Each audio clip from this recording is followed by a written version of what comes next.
Mis amados hermanos, buenos días, bienvenidos nuevamente al tiempo que tenemos en la palabra de nuestro Dios.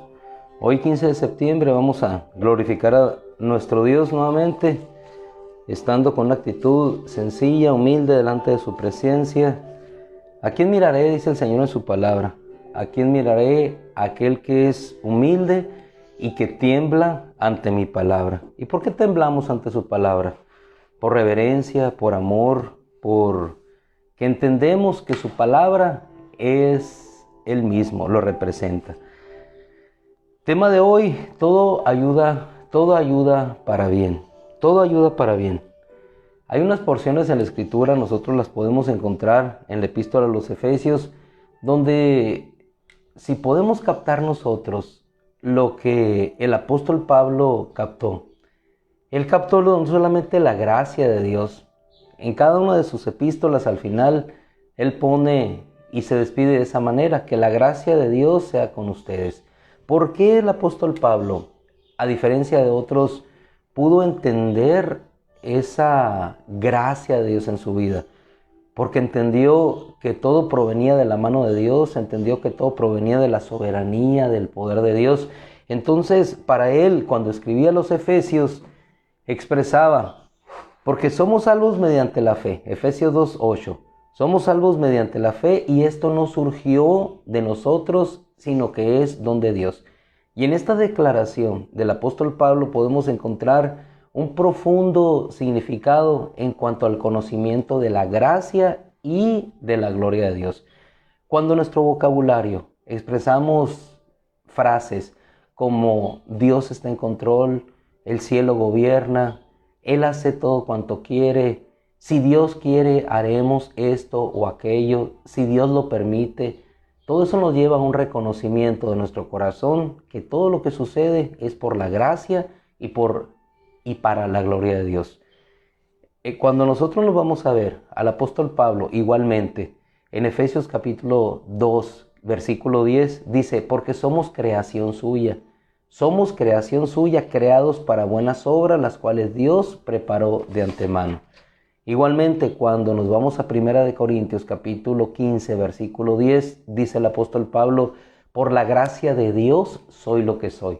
Por la gracia de Dios soy lo que soy. Entonces él había llegado al entendimiento, al conocimiento, no tanto por la sabiduría de la Escritura, sino por el contacto personal con ese Dios que se había revelado a su vida, que todo tenía un propósito y que todo obraba conforme a la voluntad de Dios. De tal manera que, como veíamos ayer, Romanos capítulo 9, versículo 16, puede expresar a los romanos. ¿Saben por qué? Le dice: porque no depende del que quiere, no depende del que se esfuerza, sino depende del Dios misericordioso. Depende de aquel que tiene misericordia. Tan cabal, tan amplio fue su entendimiento en esa relación con Dios. Y no estamos hablando del conocimiento bíblico, estamos hablando de aquella relación que se construye cada día en el conocimiento de Dios, con la persona de Dios, porque le conoció. No tenemos un Dios que está lejano de nosotros, tenemos un Dios personal que se revela, que cada día obra en nuestra vida. Y cuando podemos entender, hermano, que es hacia lo que vamos, a que toda ayuda para la gloria de Dios, ayuda para nuestro bien, podemos encontrar, como decía el apóstol Pablo: si Cristo murió por los pecadores, yo siendo el más pecador, cuán grande es el amor de Dios. Si aún siendo pecadores, Romanos 5:8, Él murió por nosotros, cuán grande será el amor de Dios, que ayudará a todo propósito en nuestra vida. Te voy a invitar esta mañana solamente a dos citas. Vamos a ir a dos citas. Es una narrativa en el Evangelio de Juan, en el capítulo 11, y vamos a ver aquí que todo lo que acontece en todo lo que acontece un propósito de Dios para nuestra vida que le glorifica a Él. Dos mujeres, María, Marta, un hermano, Lázaro. La Biblia no nos habla en el capítulo 11, allá vamos, Evangelio de Juan capítulo 11, la Biblia no nos habla de cuáles fueron las circunstancias que rodearon la enfermedad de Lázaro. Simplemente nos dice que Lázaro enfermó. No sabemos si de pronto empezó con alguna temperatura, empezó con alguna situación que ya fue incontrolable. Aquellas dos hermanas, con el amor que le tenían, hicieron todo lo que pudieron. Llegó un momento en que la situación natural no pudo resolverse.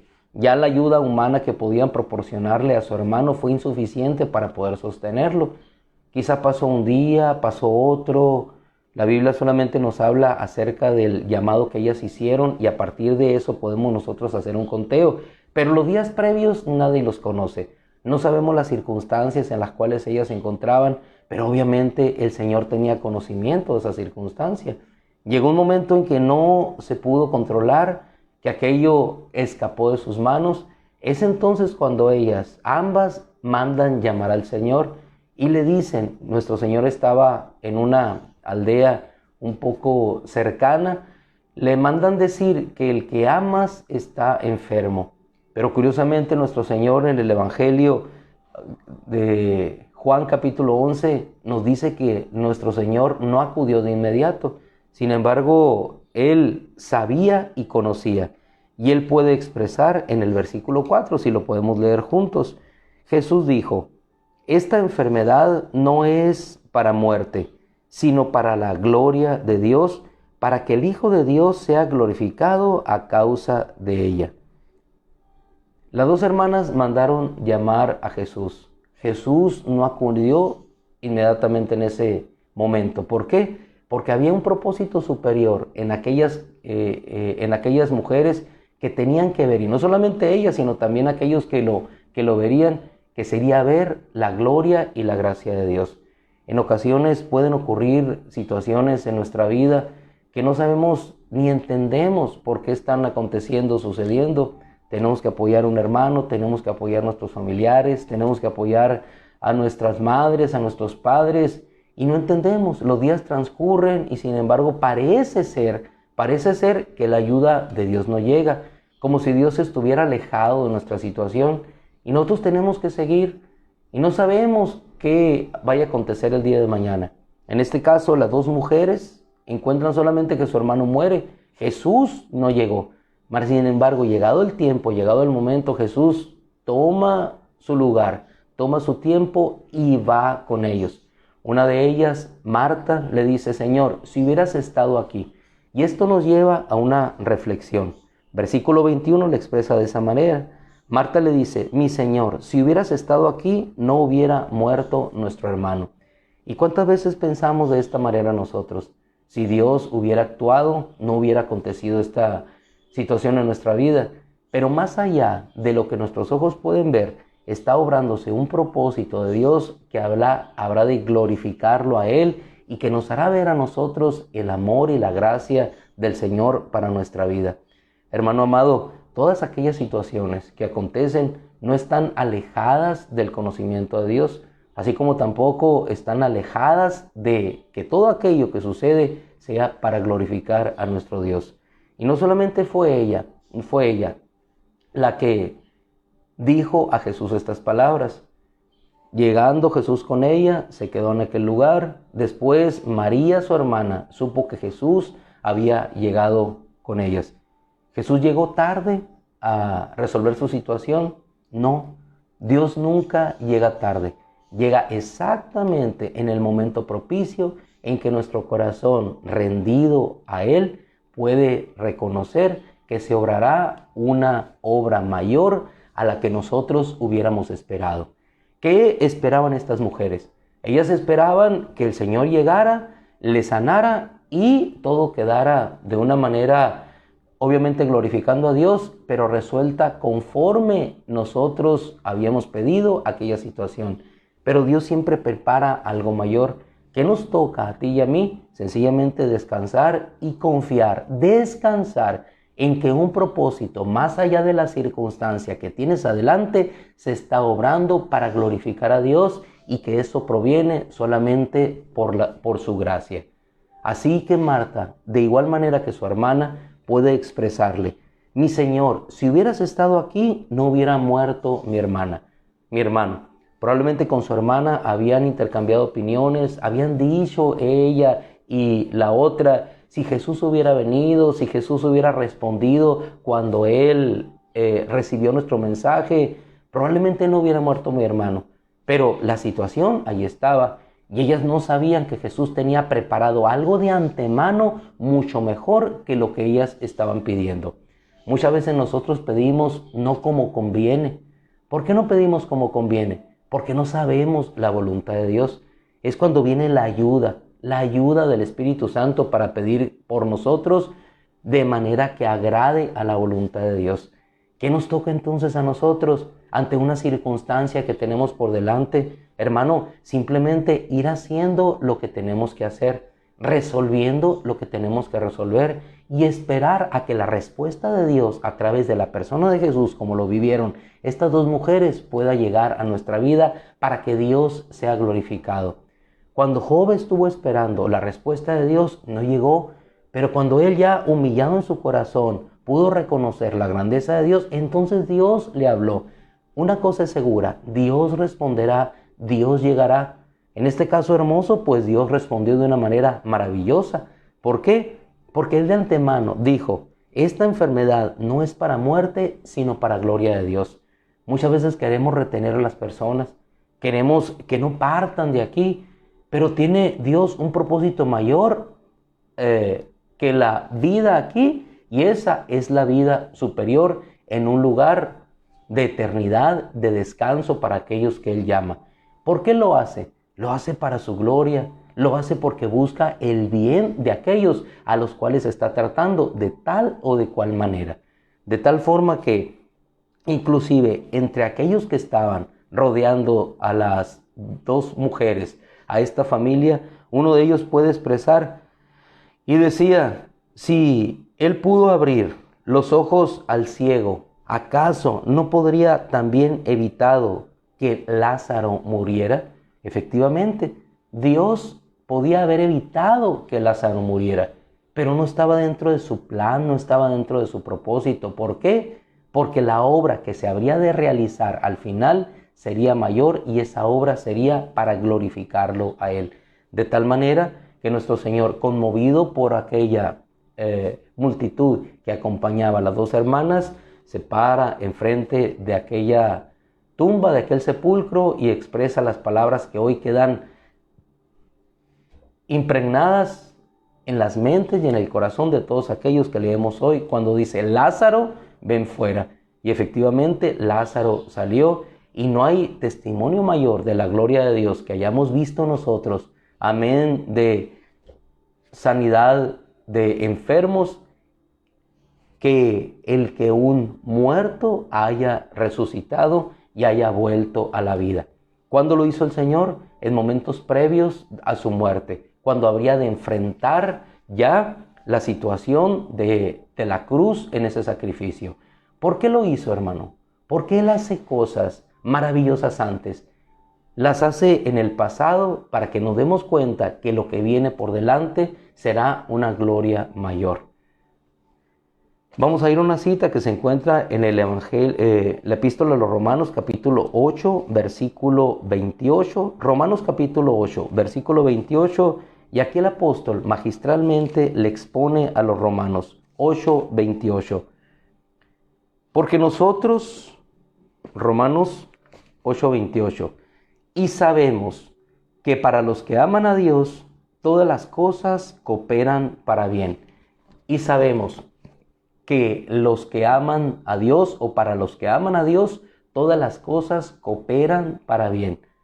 Aquellos que son llamados conforme a su propósito. Dentro de esta situación que tenían estas dos mujeres, al igual que veíamos ayer con la viuda de Naín, Dios tenía un propósito, y ese propósito era glorificarse. ¿Qué nos toca a nosotros sino sencillamente descansar y caminar sabiendo que en adelante Dios obrará una cosa y una obra mayor, aquello que nosotros estamos viendo? Todo obra para bien. ¿Qué es lo que estás viviendo? Todo obrará para bien. ¿Hay cansancio en atender a un enfermo? Sí lo hay. Pero Dios obrará, si no una sanidad, obrará una vida que partirá con Él. Visto de una o de otra manera, todo es ganancia. Para mí el vivir es Cristo, el morir es ganancia. Sea que vivamos, sea que muramos, somos del Señor. Al final de cuentas todo ocurre conforme a su propósito y a su voluntad.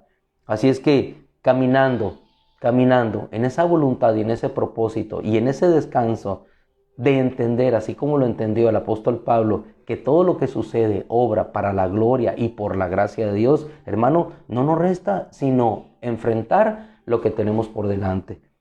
En un momento especial de nuestra vida como familia, en lo particular, todos pasamos circunstancias complicadas, difíciles. Recibí un consejo en aquel entonces del pastor Germán ante una situación que obviamente teníamos que seguir adelante. Y me dijo algo muy sabio: ante lo inevitable nada puedes hacer sino enfrentarlo. Y efectivamente, hay cosas inevitables que nada podemos hacer, pero tenemos un Dios poderoso que sí puede obrar más allá de lo que nosotros podemos. Así es que sigamos pidiendo ayuda. Quizás la ayuda no llegue de momento, pero ciertamente la ayuda vendrá. Cuando tú clamas a Dios, cuando tú pides que la voluntad de Dios sea hecha, la voluntad de Dios se hará. Y muchas veces la voluntad de Dios no se hace conforme nosotros pedimos. Y en el caso de Juan, capítulo 11, podemos encontrar cómo Dios obró su voluntad y fue mayormente de bendición a lo que ellas habían pedido. Ellas pidieron que viniera, Marta como María, pidieron que viniera Jesús para que su hermano sanara y que su hermano estuviera con ellas y la vida volviera a la normalidad.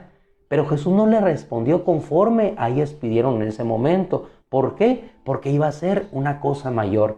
Y eso debe estar presente siempre en nuestro corazón, que cuando Dios no responde, como nosotros queremos, Dios está obrando algo mayor. ¿Por qué? Porque lo hace para su gloria. No lo sanó, pero lo levantó entre los muertos. Así es que si Dios no sana un cuerpo, hará una cosa mayor. Lo levantará de entre los muertos para llevarlo con los vivos. Así es, visto de esta manera, podemos entender entonces que todas las cosas ayudan y cooperan para bien. Después de una prueba, lo único que queda es el conocimiento de Dios y la unidad de aquellos que sobrellevaron esa prueba. Después de enfrentar lo inevitable, como lo enfrentaron estas dos mujeres, lo único que resta es esperar a lo que Dios quiera hacer. ¿Cómo? Llegando a sus pies y exponiendo lo que hay en nuestro corazón. Así llegaron aquellas dos mujeres y Jesús obró lo que ningún hombre puede hacer, sino lo que Dios puede hacer. Ese debe ser siempre nuestro descanso, ese debe ser siempre nuestro reposo, saber que todo obra para bien en aquellos que aman a Dios. Y le amamos porque Él nos amó primero. No corresponde a nuestras obras, corresponde al amor que ha sido depositado de Él para nosotros. Así que, amados hermanos, somos salvos por medio de la fe y esto no surgió de nosotros. No depende del que quiere ni del que se esfuerza, sino del que Dios tiene misericordia. Hay obras que son preparadas de antemano para que nosotros andemos en ella y que Dios sea glorificado, y sabemos entonces que por la gracia de Dios somos lo que somos. Oramos en esta mañana, le rogamos a nuestro Dios que igualmente tenga a bien bendecirnos y fortalecernos. Y todo aquello que estás pasando, hermana, hermano, joven, niño, todo aquello que estamos pasando, cuando lo hacemos en la voluntad de Dios, agradando a Él, todo obrará para bien. Nos despedimos, le damos gracias a Dios. Padre, te agradecemos, Señor, porque no hay nada que ocurra sino en tu voluntad. No cae un gorrión a tierra, Señor, sin que tú lo permitas. Y qué hermoso es poder descansar. A pesar, Señor, de la enfermedad, así como lo experimentaron estas mujeres, qué bonito es descansar, Señor, sabiendo que más allá de la enfermedad, habrá una obra tuya que habrá de glorificar al Padre y dar testimonio, Señor, de tu gloria. Así es que, Padre, lo único que te rogamos en esta mañana y las que siguen y siempre, Señor, es tu fortaleza y que nos otorgues el entendimiento para poder saber y captar, no con nuestra mente, sí, con nuestro corazón, Señor, que todo obra para bien. Y ese todo obra en ocasiones no son las cosas de la mejor manera, pero Señor, sabemos que aún en la adversidad Tú estás obrando una cosa mayor, Señor. Aún en la persecución y en el exilio de tus hijos, de tu pueblo en Asiria, Señor, en Babilonia, Tú estabas obrando una cosa mayor. Aún en el sufrimiento de José, Señor, por aquellos caminos desérticos y por aquellas cárceles, Señor, en medio de malhechores, Tú estabas obrando una cosa mayor. Aún, Señor, en el exilio, en el destierro de Juan, en aquella isla de Patmos, Tú estabas obrando un propósito mayor, Señor, una revelación y probablemente, Señor, llevarlo desde allí contigo. Aún, Señor, en el caminar de persecución que vivía David, Señor, injustamente, Tú estabas obrando, Señor, una corona. Y esa corona, Señor, se iba engastando con esas piedras preciosas, con cada lágrima, Señor, con cada bendición que Él daba de corazón. Esa corona, Señor, que Tú le pusiste, fue precedida, Señor, por el sufrimiento, por la persecución, Señor, por la obediencia y por el conocimiento Tuyo. Padre, las coronas que Tú nos pones no son sino el resultado del esfuerzo y del sacrificio. Padre, no es sino solamente el saber que esa corona, Señor, es puesta en el propósito y en la voluntad que Tú nos das. Padre, no hay rey sin sacrificio, Señor. No hay rey, Señor, sin persecución, así como David. No hay rey, Señor, que llegue sin antes haber sido preparado por Ti, Señor, para ocupar un trono de justicia y de misericordia. Gracias, Padre, porque hoy caminamos tras esa corona que nos espera, Señor, precedida quizás, Señor, por situaciones que no son del todo agradables, pero que sabemos que todo coopera, que todo ayuda para bien a aquellos que hemos sido llamados conforme a Tu propósito. En el nombre de Jesús te damos gracias, Señor. Amén. Amén. Así es que, amados hermanos, fortalecidos en Dios, sigamos adelante. Sigamos caminando, aunque no entendamos lo que Dios está haciendo, que algún día lo entenderemos. Y si no lo entendemos aquí, lo entenderemos en el cielo. Así es que siempre tenemos un refugio y una fortaleza en Él. Dios los bendiga, les amamos. Hacia adelante, hacia lo que está por venir. Su bendición y su venida.